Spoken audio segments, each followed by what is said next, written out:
Hello viewers, welcome to S Pathshala. Myself Pooja. आज हम लोग पढ़ेंगे fundamental units of life. Let's begin.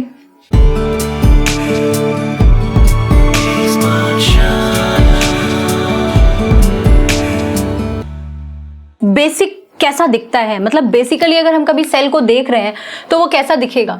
मान लीजिए ये एक सेल है, ठीक है। सेल के अंदर एक न्यूक्लियस होता है। This thing is called as nucleus. इसके चारों तरफ क्या होता है? This thing is called as, अगर हम एनिमल सेल्स की बात करें और अगर हम प्लांट सेल की बात करें, दोनों का स्ट्रक्चर थोड़ा सा डिफरेंट होता है, ठीक है। प्लांट सेल्स जो होते हैं इनके पास क्या प्रेजेंट होता है? Cell wall. ये बहुत इंपॉर्टेंट है, हम लोग इसके बारे में डिस्कस करेंगे। एनिमल सेल्स जो होते हैं इसमें cell wall is absent. Cell wall is absent, ठीक है। तो यहां पे बेसिकली मैं सिंपल आपको ये बता रही हूं कि मान लीजिए अगर ये प्लांट सेल होता तो ये सेल वॉल होता, और एनिमल सेल है तो यहाँ पे सेल वॉल नहीं होगा। लेकिन इसके अलावा ये प्लाज्मा मेम्ब्रेन जो है ये सभी सेल्स में प्रेजेंट होती है। प्लाज्मा मेम्ब्रेन, ठीक है, ये हर तरह के सेल्स में प्रेजेंट होगी।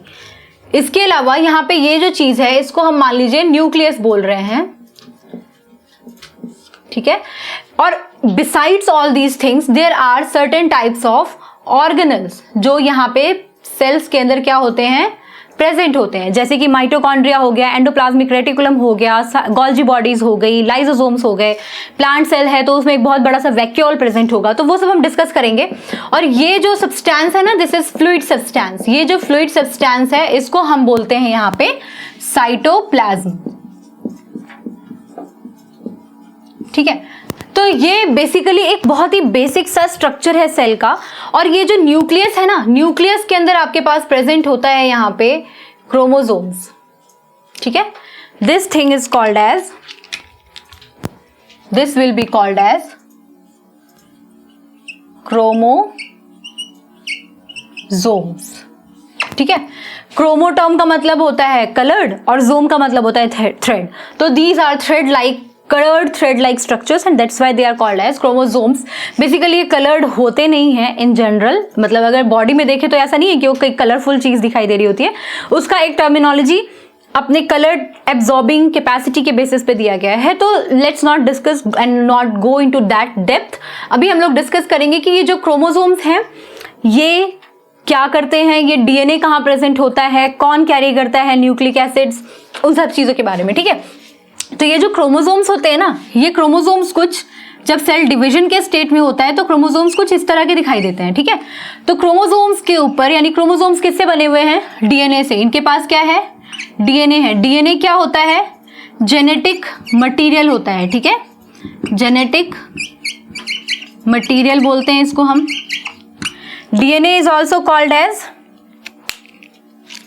दिस इज कॉल्ड एज, का पूरा नाम जो होता है डीऑक्सी राइबो न्यूक्लिक एसिड, ठीक है। डीएनए जो होता है this is called as deoxyribonucleic acid. इन सबका नाम किसके बेसिस पे पड़ा? अभी आप लोगों को ये सब नहीं पढ़ना। These are the syllabus for your higher classes like 11th and 12th के लिए। तो वहां पे हम लोग ये सारी चीजें डिस्कस करेंगे। और अगर आपको फिर भी इंटरेस्ट है तो आप मेरे चैनल पे क्लास 12th की जो डीएनए वाला पार्ट है आप उसमें जाकर देखिए, वहां पे मैंने ये सारी चीजें बहुत डिटेल में पढ़ाई हुई है। तो बेस्ड अपॉन योर इंटरेस्ट अगर आपको एक्स्ट्रा नॉलेज चाहिए आप पढ़ सकते हैं ऑफ कोर्स, लेकिन otherwise these are beyond your syllabus right now. So जो ये डीएनए है ये जो होते हैं ये जेनेटिक मटेरियल कैरी करते हैं। These are called as the genetic material. तो ये जो डीएनए है ये क्रोमोसोम है, सॉरी, ये जो क्रोमोसोम है उसके ऊपर कुछ इस तरीके के स्ट्रक्चर्स प्रेजेंट होते हैं। These are called as genes, ठीक है। ये जो जीन्स होते हैं ये जेनेटिक इंफॉर्मेशन पास ऑन करते हैं। What do you mean bye genetic information और जेनेटिक मटेरियल?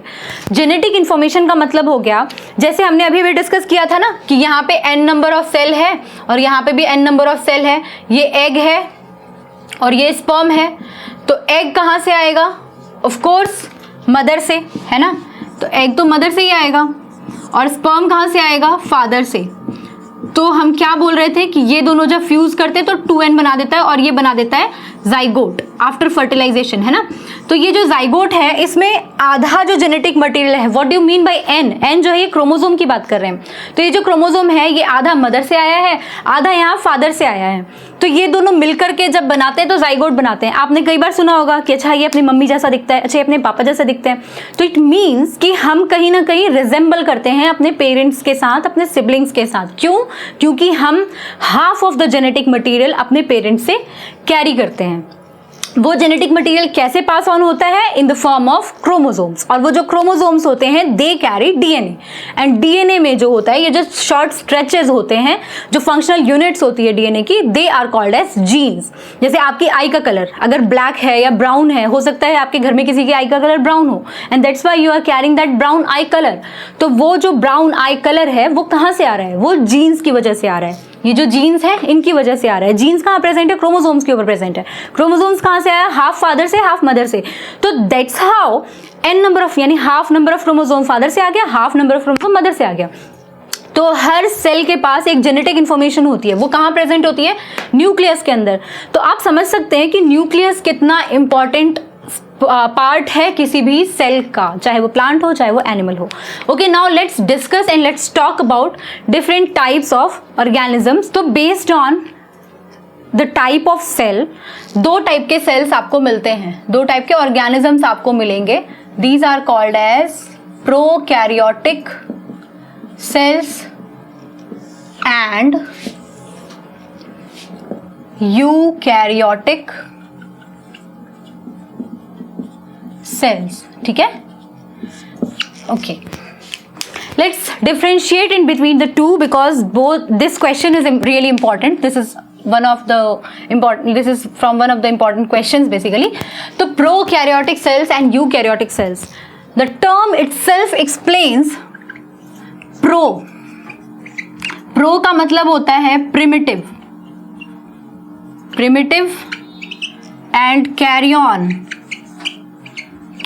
का मतलब होता है न्यूक्लियस, ठीक है।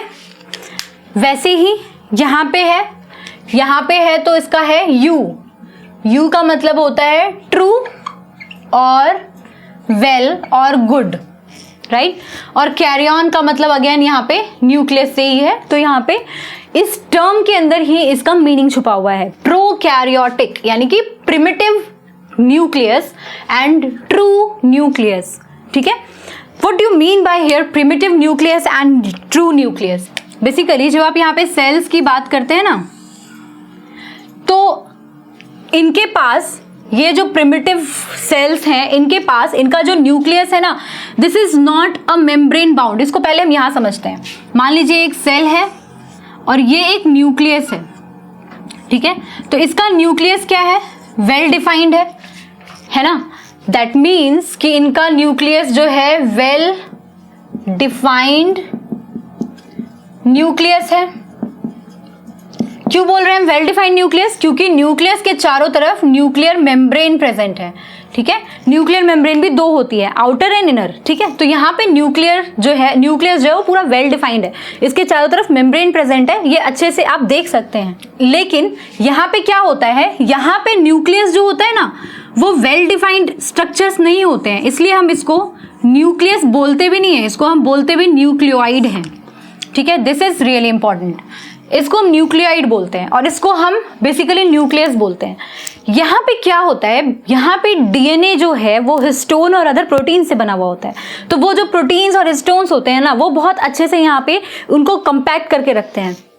यहाँ पे वो जो स्टोन्स और प्रोटीन्स होते हैं, वहां पे जो क्रोमोसोम्स की पैकिंग होती है वो थोड़ी डिफरेंट होती है और इसकी वजह से हम इसको न्यूक्लियोइड बोलते हैं। इसकी वजह से इसके चारों तरफ न्यूक्लियर मेम्ब्रेन एब्सेंट होते हैं and that's why this is called as nucleoid. इसलिए हम इनको बोलते हैं प्रिमिटिव न्यूक्लियस, क्योंकि इनका न्यूक्लियस वेल डिफाइंड नहीं है।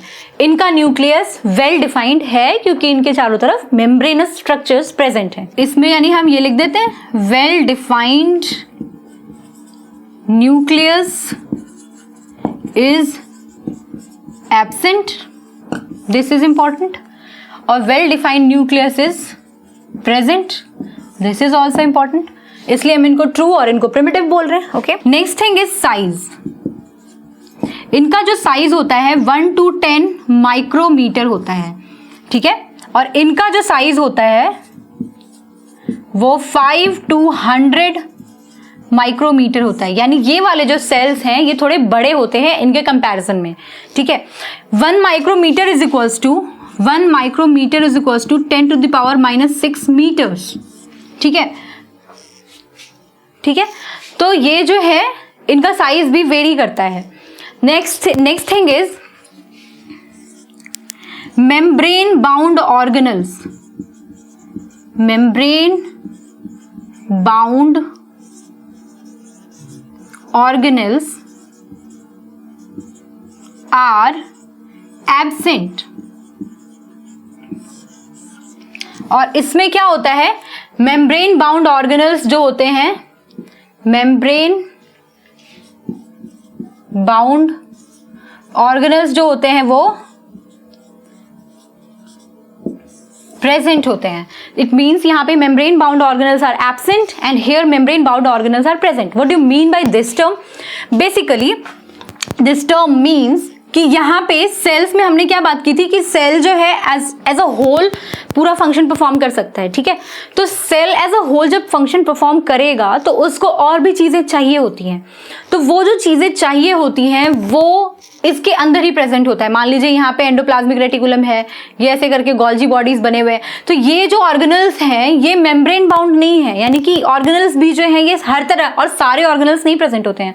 There are certain organelles which are absent here, but इसमें क्या होता है, हर चीज प्रेजेंट है। मान लीजिए माइटोकॉन्ड्रिया है, यहाँ प्रेजेंट है, यहाँ पे गोल्जी बॉडीज हैं, ये भी प्रेजेंट है, यहाँ पे एंडोप्लाज्मिक रेटिकुलम्स हैं, ये भी प्रेजेंट है। तो यहाँ पे हर तरह का सेल मेम्ब्रेन बाउंड ऑर्गेनल जो होता है वो भी प्रेजेंट होता है। And one more difference in between the two is chromosome. इसमें क्या होता है, सिंगल होता है। Chromosome is single. इसमें क्रोमोसोम हम लोग डिस्कस कर चुके हैं कि सेल के अंदर न्यूक्लियस है और यहाँ पे ये क्रोमोसोम्स जो होते हैं।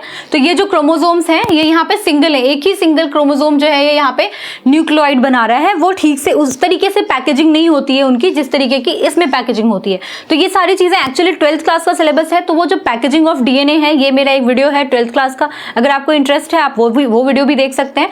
But otherwise that's beyond your syllabus, that's no issue. यहाँ पे क्या होता है, क्रोमोसोम जो होते हैं वो मल्टीपल होते हैं।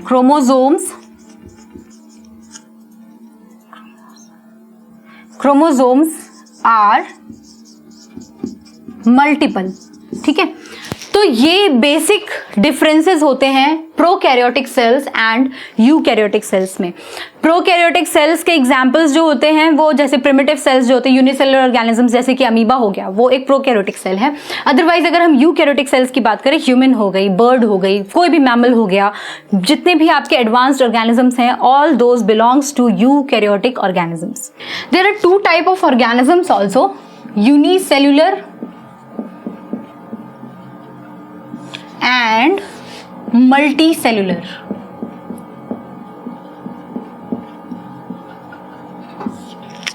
What do you mean by unicellular?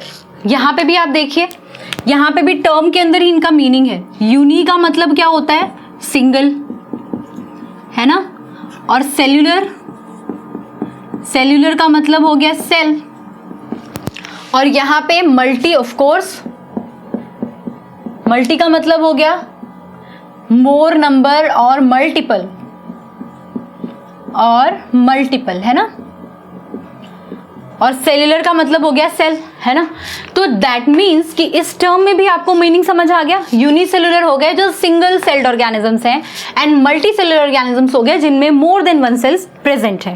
Okay, तो ये जो यूनिसेलुलर ऑर्गेनिजम्स हैं ये क्या करते हैं, इनका जितना भी यानी एक ही सेल यानी one single cell is capable of performing all those basic functions जो मल्टी सेलुलर ऑर्गेनिजम्स टुगेदर मतलब एक साथ होके करते हैं, राइट। तो उसमें अगर हम देखें तो इसका बहुत बेसिक सा एग्जाम्पल है अमीबा। इसका बहुत बेसिक सा एग्जाम्पल है अमीबा, है ना। और मल्टी सेलुलर में तो आप कोई भी एग्जाम्पल ले लीजिए, ह्यूमन ले लीजिए, रैट ले लीजिए, क्रो, काउ, एनीथिंग। ओके, तो ये जो अमीबा है और ये जो ह्यूमन है, इनमें हम देखते हैं कि जो अमीबा है, one cell is capable of performing all the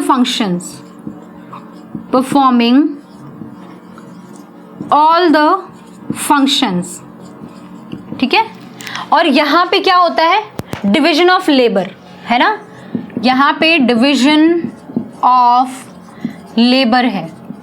it means कि multiple cells perform different functions, यानी different types of cells perform different function, ठीक है। तो यानी कि एक ही सेल ने सारे फंक्शन परफॉर्म कर दिए। यहां पे क्या हुआ, डिवीजन ऑफ लेबर हो गया, यानी कि डिफरेंट टाइप के फंक्शन परफॉर्म करने के लिए डिफरेंट टाइप का सेल चाहिए। जैसे कि यहां पे अगर फूड को डाइजेस्ट होना है, पूरा एक डाइजेस्टिव सिस्टम है आपके पास, जहां पे स्टमक में क्या होगा, जहां पे स्मॉल इंटेस्टाइन में क्या होगा, लार्ज इंटेस्टाइन में क्या होगा, ये सारे फंक्शंस जो हैं ये अलग अलग पार्ट परफॉर्म कर रहे हैं। अगर ब्लड को पंप होना है तो हार्ट चाहिए, उसके लिए हार्ट क्या है, डिफरेंट टाइप का सेल से बना हुआ है, कार्डियक टिश्यूज, कार्डियक मसल्स। तो वो ये जो चीजें हैं, यानी यहाँ पे we are higher advanced version of organisms, है ना। हमारा डिविजन ऑफ लेबर की वजह से we are being considered as the advanced version of organisms. और ये जो है यानी ये सिंपल ऑर्गेनिजम्स होते हैं। एक ही सेल मल्टीपल फंक्शंस परफॉर्म कर दे रहा है, यहाँ पे मल्टीपल सेल्स चाहिए हर तरह के फंक्शंस परफॉर्म करने के लिए। तो ये जो अमीबा है, इसका आपने देखा होगा कि इसका कुछ ऐसे डिफाइंड स्ट्रक्चर नहीं होता है। तो इनके पास अगर इनको फूड एनगल्फ करना है, से फॉर एग्जांपल, तो जब ये फूड मान लीजिए यहाँ पड़ा हुआ है, ये मान लीजिए फूड है, तो ये क्या करते हैं, ये अपना जो सेल है, एक ही सेल है, वो क्या करेगा, वो अपने आप को एक्सटेंड कर लेगा। यानी मान लीजिए ये आपके पास एक फूड था, तो ये क्या करेगा, यहाँ पे ये इस फूड के पास आने के लिए अपने ही स्ट्रक्चर को और ज़्यादा एक्सटेंड करके और इस तरीके से कुछ कर लेगा। और यहाँ पे क्या होगा, ये फूड जो है फिर नेक्स्ट स्टेप में आते आते क्या होगा, ये फूड जो है ये इनके अंदर आ चुका होगा। This is food and this is nucleus. तो ये फूड जो है इसके अंदर आ चुका होगा, यानी कि देखिए फूड जो है लेने के लिए भी इनको अलग से माउथ की जरूरत नहीं है, इनके पास अपना जो सेलुलर एक्सटेंशन है वो ही प्रोसेस जो है वो एक्सटेंड होकर के फूड को अपने अंदर इनगल्फ कर लेता है। और वहाँ पे डाइजेशन और बाकी सारी चीज़ें, और इनको सारी चीज़ें मिलती रहती है, इनको जो भी न्यूट्रिशन चाहिए वो मिलता रहता है। दैट मीन्स कि एक सेल से भी ऑर्गेनिज्म बनता है और मल्टीपल सेल से भी ऑर्गेनिज्म बनता है। तो ये लोअर लेवल ऑफ ऑर्गेनाइजेशंस है क्योंकि इनके पास सेल्स का नंबर कम है, और हम हायर लेवल ऑफ ऑर्गेनाइजेशंस है क्योंकि हम मल्टीपल सेल से बने हुए हैं। तो टिल अभी तक मुझे लगता है कि आपको ये वीडियोस बहुत अच्छे से क्लियर रही होंगी, but still if you have any query, any question, please drop them in the comment box. और आप लोग मुझे फेसबुक पे, इंस्टाग्राम पे, ट्विटर पे हर जगह फॉलो कर सकते हैं with the same name, S Pathshala. Till then all the best, bye bye.